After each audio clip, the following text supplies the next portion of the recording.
السلام علیکم۔ بسم اللہ الرحمن الرحیم۔ آج کا ہمارا موضوع ہے حضرت عمر رضی اللہ تعالیٰ عنہ کا اپنی بیوی کو زچگی میں لے جانا۔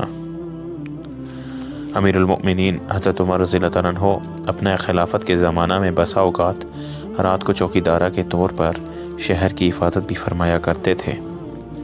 ایک مرتبہ اسی حالت میں ایک میدان میں گزر ہوا، دیکھا کہ ایک خیمہ بالوں کا بنا ہوا لگا ہوا ہے جو پہلے وہاں نہیں دیکھا تھا۔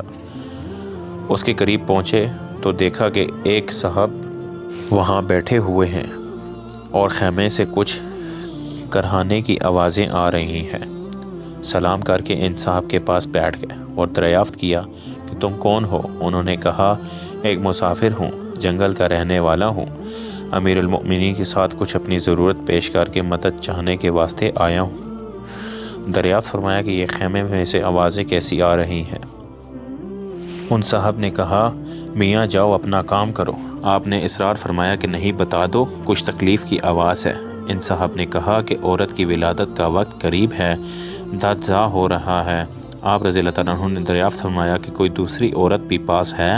انہوں نے کہا کہ کوئی نہیں۔ آپ رضی اللہ تعالیٰ عنہ وہاں سے اٹھے اور مکان تشریف لے گئے اور اپنی بیوی حضرت ام کلثوم رضی اللہ تعالیٰ عنہ سے فرمایا کہ ایک بڑے ثواب کی چیز مقدر سے تمہارے لیے آئی ہے۔ انہوں نے پوچھا کیا ہے؟ آپ رضی اللہ تعالیٰ عنہ نے فرمایا ایک گاؤں کی رہنے والی بیچاری تنہا ہے اور اس کو درد زا ہو رہا ہے۔ انہوں نے ارشاد فرمایا ہاں تمہاری صلاح ہو تو میں تیار ہوں، اور کیوں نہ تیار ہوتی کہ یہ بھی آخر حضرت سیدہ فاطمہ رضی اللہ تعالیٰ عنہ کی ہی صاحبزادی تھی۔ حضرت عمر رضی اللہ تعالیٰ عنہ نے فرمایا کہ ولادت کے واسطے جن چیزوں کی ضرورت پڑتی ہے وہ تیل، گودڑ وغیرہ لے لو، اور ایک ہانڈی اور کچھ گھی اور دانے وغیرہ بھی ساتھ لے لو، وہ لے کر چلیں۔ حضرت عمر رضی اللہ تعالیٰ عنہ خود پیچھے ہوئے۔ وہاں پہنچ کر حضرت ام کلثوم رضی اللہ تعالیٰ عنہ تو خیمے میں چلی گئیں اور آپ رضی اللہ تعالیٰ عنہ نے آگ جلا کر اس ہانڈی میں دانے ابال لے، گھی ڈالا۔ اتنے میں ولادت سے فراغت ہو گئی۔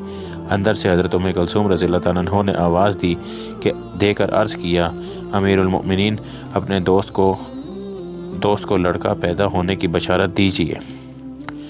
امیر المؤمنین کا لفظ جب ان صاحب کے کان میں پڑا تو وہ بڑے گھبرائے۔ آپ رضی اللہ تعالیٰ عنہ نے فرمایا گھبرانے کی بات نہیں، وہ ہانڈی خیمے کے پاس رکھ دی کہ اس عورت کو بھی کچھ کھلا دیں۔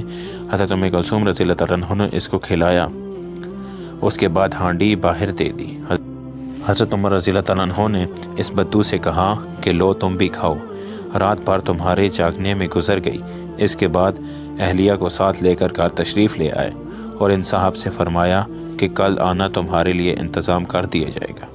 فائدہ: ہمارے زمانے کا کوئی بادشاہ یا رئیس نہیں، کوئی معمولی حیثیت کا مالدار بھی ایسا ہے جو غریب کی ضرورت میں مسافر کی مدد کے واسطے اس طرح بیوی کو رات کو جنگل میں لے جائے اور خود اپنے آپ چولہا دھونک کر پکائے۔ مالدار کو چھوڑیے، کوئی دیندار بھی ایسا کرتا ہے؟ سوچنا چاہیے کہ جن کے ہم نام لیوا ہیں اور ان جیسی برکات کی ہر بات میں امید رکھتے ہیں، کوئی کام بھی ہم ان جیسا کر لیتے ہیں؟ بس میرے بھائی دوستو، جو کچھ پڑھا سنا اللہ پاک اس پر عمل کرنے کی اور دوسروں تک پہنچانے کی توفیق عطا فرمائے، آمین۔